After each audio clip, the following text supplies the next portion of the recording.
مصر کے ایک عظیم عالم دین امام شیخ متولی شعراوی کی زندگی طالب علم دین اور نوجوان علماء کے لیے بے پناہ فائدہ مند ہے۔ آپ کی زندگی دیکھنے اور سننے کے بعد انشاءاللہ طلباء و اساتذہ اپنی زندگی کو نیا رخ دے سکیں گے۔ آپ نے خوف الہی، تعلیم میں عرق ریزی، تدریس میں خلوص اور دعوت و تبلیغ کو مقصد حیات بنایا۔ پوری زندگی خود کو دین و دنیا کے کام میں مصروف رکھا، لہذا میں نے آپ کی زندگی پر روشنی ڈالنے کا ارادہ کیا تاکہ ان کے طرز حیات سے ہمارے مدارس اور اسکولز کے طلباء و اساتذہ بہرور ہو سکیں۔ اللہ کریم سے دعا ہے کہ ہماری اس کوشش کو قبول فرما کر طلباء و اساتذہ کی زندگی میں انقلاب برپا فرمائے، آمین بجاہ سید المرسلین۔ آپ کی ولادت اور تعلیم کا مرحلہ۔ شیخ متولی شعراوی کی ولادت 15 اپریل سن 1911 میں مصر کے ایک گاؤں دقادوس میں ہوئی۔ آپ نے 11 سال کی عمر میں قرآن مجید مکمل حفظ فرمایا۔ سن 1922 میں آپ نے جامعہ ازہر کی ابتدائی درسگاہ میں داخلہ لیا۔ آپ بچپن سے ہی اشعار اور احادیث مبارکہ اور ضرب المثل کے یاد کرنے میں ماہر تھے۔ سن 1923 میں جامعہ ازہر سے ابتدائی تعلیم مکمل کی اور اسی سال جامعہ ازہر کی سیکنڈری اسکول میں داخلہ لیا۔ میدان شعر و ادب میں آپ کی دلچسپی بڑھنے لگی اور آپ نے اپنے حلقہ احباب کے درمیان ایک خاص مقام حاصل کیا، لہذا انہوں نے آپ کو طلباء کی جماعت کا سربراہ منتخب کیا اور آپ کو زقازیق میں واقع بزم ادبا کا سربراہ مقرر کر دیا گیا۔ ان دنوں آپ کے ہمراہ ڈاکٹر عبد المنعم خفاجی اور شاعر طاہر ابو فاشا، استاد خالد محمد خالد، استاد احمد ہیکل، ڈاکٹر حسن جاد تھے۔ یہ تمام حضرات جو بھی اشعار وغیرہ لکھتے تو شیخ شعراوی سے نظر ثانی کرواتے۔ آپ کی زندگی میں اہم موڑ اس وقت آیا جب آپ کے والد محترم نے آپ کو قاہرہ میں واقع جامع ازہر شریف میں داخل کرنے کا ارادہ کیا، لیکن شیخ شعراوی چاہتے تھے کہ وہ اپنے بھائیوں کے ساتھ زراعت اور کاشتکاری کے پیشے میں ان کا ہاتھ بٹائیں، لیکن اپنے والد کے اصرار پر آپ ان کے ساتھ قاہرہ جانے پر مجبور ہو گئے۔ آپ کے والد نے آپ کو جیب خرچ دیا اور رہنے کے لیے ہاسٹل کا انتظام بھی کر دیا۔ شیخ شعراوی کے پاس اب پڑھنے کے علاوہ کوئی چارہ نہیں رہ گیا تھا، لہذا آپ نے اپنا آخری حربہ بروئے کار لاتے ہوئے اپنے والد کے سامنے ایک شرط رکھی کہ اگر آپ مجھے وراثت، زبان، قرآن و تفسیر اور حدیث نبوی کی ساری اہم کتابوں کا ذخیرہ خرید لائیں تو میں جامعہ ازہر میں داخلہ لے لوں گا۔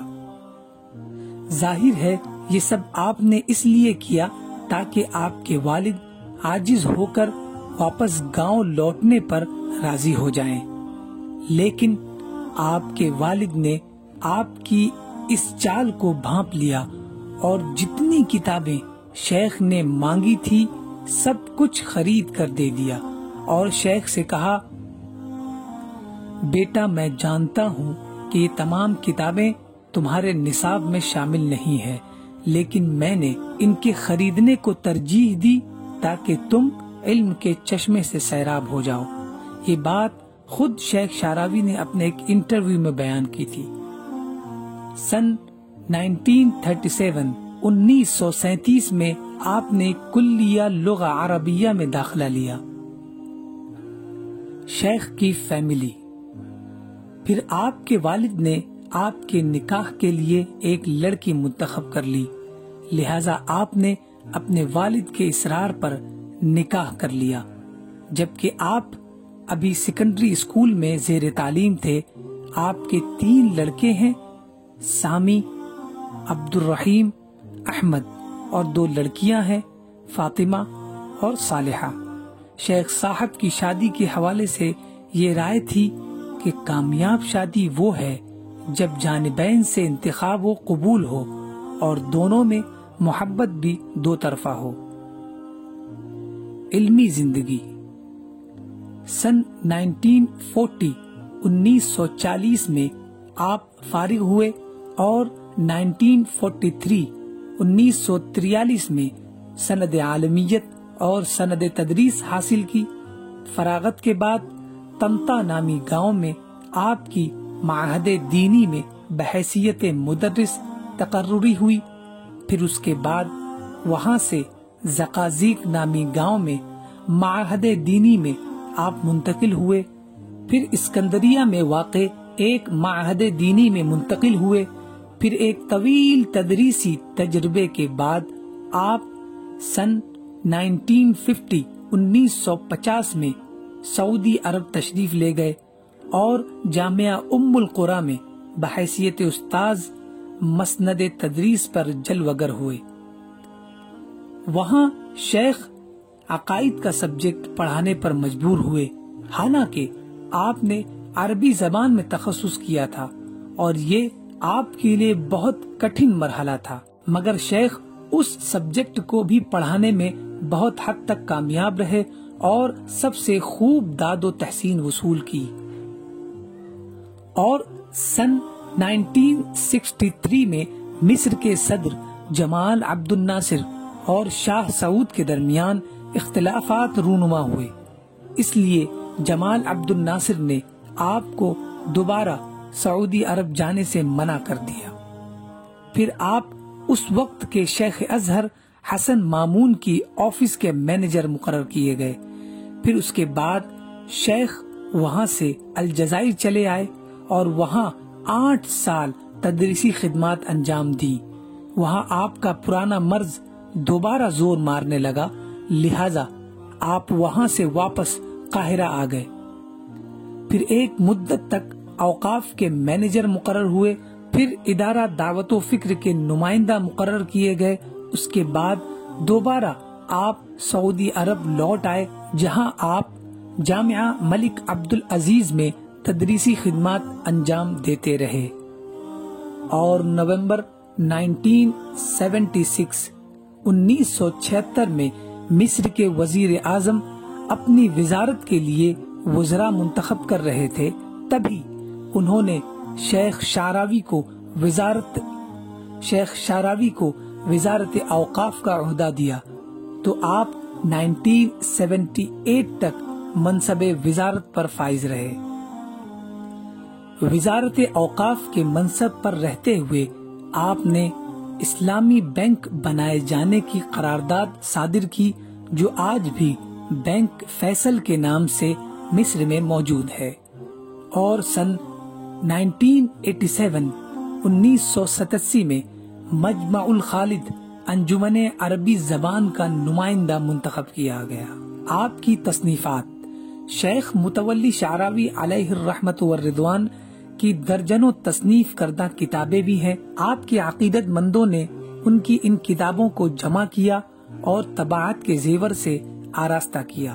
ان کتابوں میں سب سے مشہور و معروف اور عظیم کتاب تفسیر شیخ شعراوی ہے، اور دیگر اہم کتابیں یہ ہیں: الادلۃ المادیہ علی وجود اللہ، اللہ کے وجود پر مادی دلائل، الاسلام والفکر المعاصر، اسلام اور فکر امروز، الاحادیث القدسیہ، الخیر والشر، الشیطان والانسان، اسئلۃ حرجہ واجوبۃ صریحہ، مشکل کن سوالات اور واضح جوابات، انت تسأل والاسلام یجیب، تم سوال کرو، اسلام جواب دے گا۔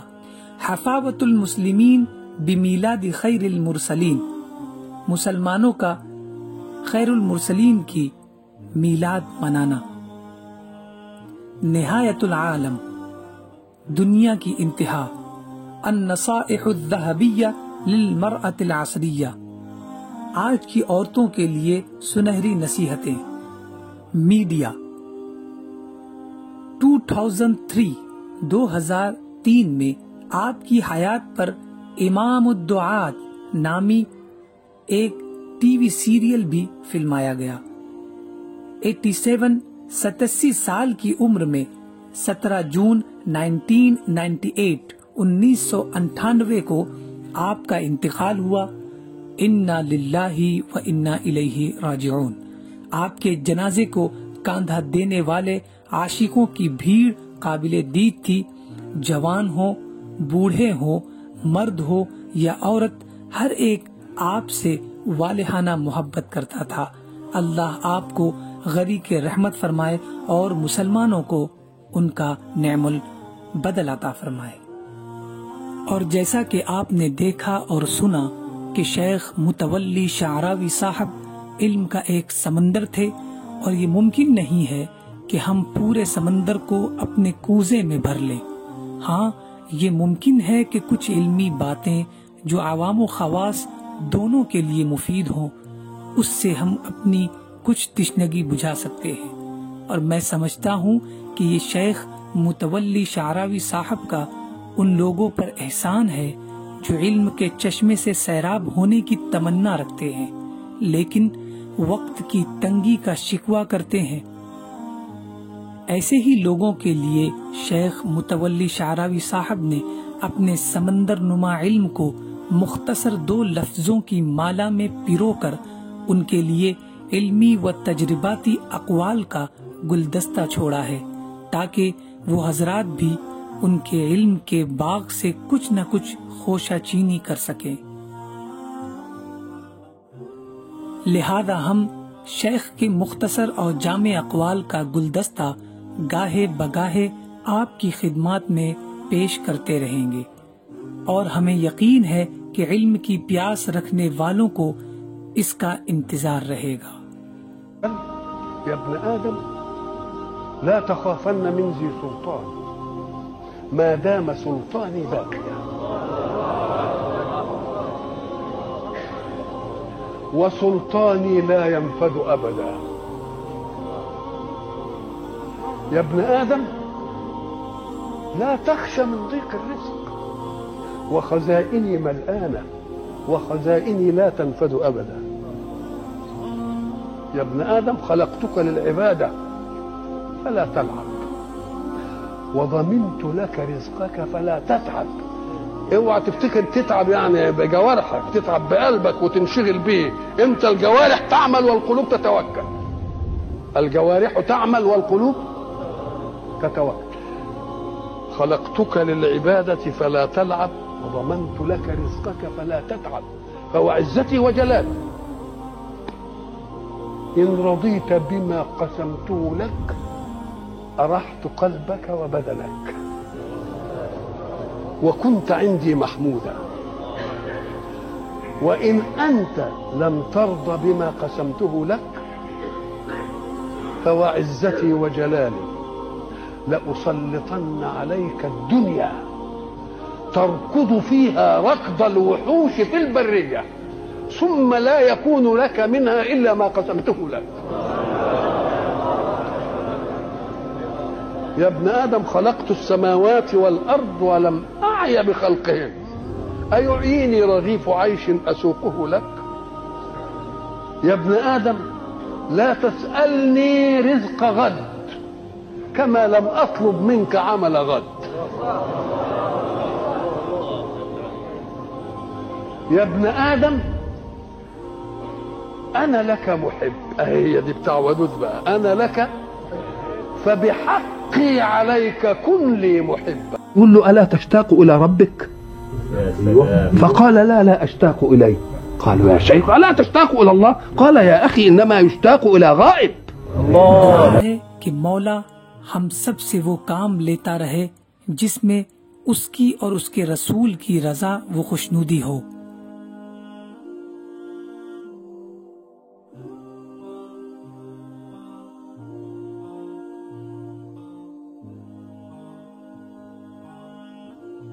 مدینہ مدینہ مدینہ النبی